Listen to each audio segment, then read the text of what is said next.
Erdem, it's been a season like no other. We really did face the unknown with the COVID and everything, but seems like we've come out the other side quite well in the end.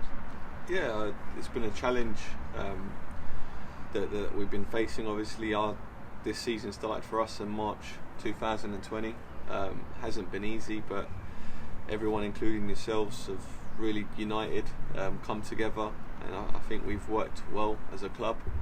Obviously, everything's fit into place, and it's been a good season for us when we look back, and the Leeds is something that will live with me forever. It's memorable. It's just a shame we didn't have the fans with us. Obviously, our transfer business was good as well, and I think that's when, if we are to self-assess and why did we fall short, or that question maybe ask, I think there's three variables, and I've said this quite consistently. But we, as a board, when we sold a player, and I don't think we replaced him with the same financial input or maybe the same proven experience, even though we did recruit players of good ilk and good reputation during that time. I think the travelling didn't help, and I think the COVID outbreak, if you look at clubs such as Rotherham, when they had their outbreak they really struggled. So I think that's a common denominator with the COVID outbreaks. You do get a bad run of form. So unfortunately these are the factors, but we have to learn from these things and hopefully better ourselves and put ourselves in good stead for next season. And there's been so many obstacles we've had to face in the last 14 months. What have been the main processes going on and off the pitch this year? Oh, look, it's not an easy time, and we've obviously we've done little things like with the ballers, and we've done the 3G pitch high, but these are very, very small things. But as a large thing, I couldn't thank the sponsors enough for their continued support and dedication. They've showed that it's more than just a commercial relationship, which is a fantastic thing. Once again, I stress this all the time, you can't thank the fans enough, for purchasing season tickets, for always getting behind the club, whatever it be, whatever the cause. They're always there for us. They've been very positive this season, and they're right to criticise us when things go wrong, because it's their club. At the end, we're the servants of this club, and we serve the fans, and these are some obstacles we face. We faced obstacles in having fans in our home ground. Obviously the travelling is also an obstacle. However, we can't complain. We've got to thank God for where we are, and however, there's still a lagging effect of COVID. It's not over, in the sense of it might be over that maybe not so much social distancing anymore, and restaurants opening up hopefully with the grace of God, and maybe people getting back to their everyday jobs and normality in that sense. But in a financial way, I think we're still in the eye of the storm.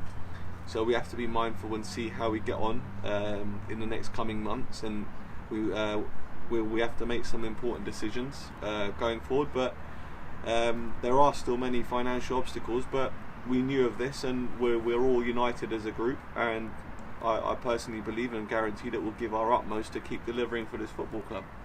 And a massive credit to kind of the patience of the fans this season, bearing with us. They've not been able to come. I think some of them saw 2 games, but we hope on May the 17th we urge as many of the fans as possible to get season tickets and get back behind the boys. Yeah, look, I mean, I won't lie, season tickets are crucial for us. It's a very vital part of our cash flow, and we need all the fans behind us, and I think we've been quite good with the refunds and tried to incorporate the discounts from the iFollow and so forth. So we need our fans behind us. I know we've got a red loyal army, and I bet you they've missed travelling themselves and missed going up and down the country, which how hard it is for us and how dedicated. If you think about how hard it has been for us this year travelling, there's certain members in this club that have done it for years on end, decades. So you have to respect these guys. We've complained internally, going, "Oh, that was hard, this was hard," but these guys do it lovingly, and they pay to do it. So we need the army behind us again, and it'd be great to have. It'd be great to be one again and have the fans behind us.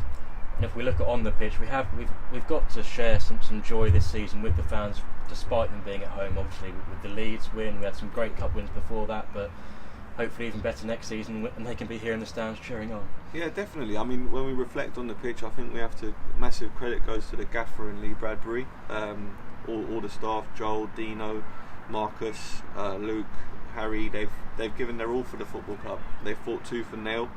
and they've set up and they've set the boys in a fantastic direction. I can't thank the players enough for their dedication again and for all their commitment this year. They've left everything on the pitch. They've given everything. They've all had a great. I think they've all played really well this year, and they've given everything for the shirt. And once again, they've achieved well. They've fixed our away hoodoo, which was good, which is a very important point, and that's not there for next season. So touch wood, that can crack on. Also, obviously, the Torquay and the Wimbledon and the Leeds. These are 3 crucial wins, and that once again will live with us forever, and it will be forever in the fabric of this football club. And we've got the emergence of young talent coming through, which is exciting for next season as well. But once again, I couldn't thank the gaffer and all the staff enough, and the players for what they've given, because they've put a smile on our faces. They've made us proud, and hopefully they can, we can keep delivering for this great football club. You mentioned some of those young players coming in. It's been great to see some of the trialists and some of the new lads coming in, a lot of the younger players, but also the experienced heads that were brought in last summer, the likes of Tony Craig and Tom Nichols, really setting by example. Yeah, I mean, Tony Craig and Tom Nichols, I think Hesse, I think Crawley as well, maybe because of his age, not so much EFL experience, but these lads are turning into leaders in the dressing room, and I think that's crucial. And they've played a massive part in making, Max Waters come on, Nick Cerula's coming on, Archie Davis is coming on, Glenn Morris is another massive leader, and he's worth 15 to 21 points a season. Maybe not the best topic to say before contract negotiations, but that's what it is. And these are important lads, and these are the core of our group, and Jordan Tuncliffe as well. But look, I can't single out any lad. They've all been great as a collective. It's been great to see. Obviously today we had some good news. Nick Cerula signing a new deal, two-year deal plus a year option there. Yeah, look, I think Cerula's a very exciting fullback. I mean, not to put pressure on him, but I think Archie and Nick can really push next season. I mean, they're both very exciting because they're both very good with the ball. They're both very good football brains. I think they're very exciting going forward. Defensively, Archie's a very strong boy. He's physically strong as well, very good in the air. I think Nick's developing that side, so I'm excited to see how our fullbacks get on next season, and hopefully they can consistently play games. And I'm genuinely excited for Nick. And we know the gaffer's obviously stressed that we didn't finish higher up in the table and that we didn't perhaps achieve those playoffs, but it's been a really positive season so far, and well, we finished in a good position. Well, there's the most clean sheets and the most points returned since coming down from League One, so it's definitely a positive season. And plus, we have to be honest here. We've had a reduced budgets here this season. It's not easy. I'm not saying possibly some of the big clubs haven't had their biggest budgets as well, but it's all relative. And we haven't been able to, not having the fans behind us. We were carrying. We had to terminate some deals on some players on some large contracts, which wasn't easy, and we had to manoeuvre out of them. So it's been a fantastic season. And yet, when people say we have fallen short, possibly, but like I've cited the reasons before, but just to point out and to single out as well, I think we can't forget the dedication, commitment, and the loyalty of Mr. Zia Aaron to this great football club. He's been behind us. He's ploughed in millions to this football club. He's always been behind us, and he genuinely loves the club. So I hope we can keep delivering and keep growing as a football club. It's not easy, but we have to keep pushing on. In terms of the season that's just finished, Erdem, any kind of top moments for yourself, maybe on and off the pitch, the favourite moments of the season, despite it being so difficult? I think I like Wimbledon away, because that was the first time we reached the third round. Yeah. And the fact that we had to come from a goal behind, and I like the goal. The goal was quite classy as well. The power through ball and the Nader's chip was actually a very good goal. And then the Leeds game, I don't know why, I just believed it. I actually believed that we were going to beat them, even at half time. I actually believed it, and I remember I even said that we got a chance here, and we really applied ourselves well, and we showed what we were about. And there were some special moments, really. Then they're moments that they're hard to come by. I mean, I've been in football for 13 years. I've had some highs, but that was definitely right up there. So it's hopefully we get more of them, and that's the biggest dream for me personally, and to keep delivering and keep progressing, hopefully. Well, let's hope there's more season and more with the fans that we can actually share with them in the stadium. Yeah, hopefully, and we need our fans with us, and just to reflect as well, which I forgot to say earlier on, this club it's important that this club is a trading club. It's I would say it's in the top 7 now in the past 2-3 years in League 2 in trading.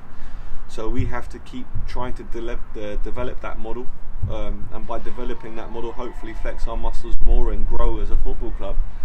I'm not saying it's the only income, but it's a very relative income that can give this club a very big chance to become more desirable and a stronger club to compete in the EFL. And to reflect on all the staff and all the team here. Everyone's put a valiant effort into the football club, including yourselves, obviously, Joe, Katie. But I need to especially single out Tom and Claire, who I think Crawley Town Football Club, every minute, I'm sure the club is in their mindset, and their dedication and their support to me has been phenomenal. Sometimes they've carried me through the storm. That's the truth. So I think the fans and everyone Crawley should know how important these people are for the football club. But everyone, all the team has been great. Like Ben, the groundsman, for all his antics we have here, it's a great team and a great family. There's a good feel, and hopefully we can keep going on for this great football club.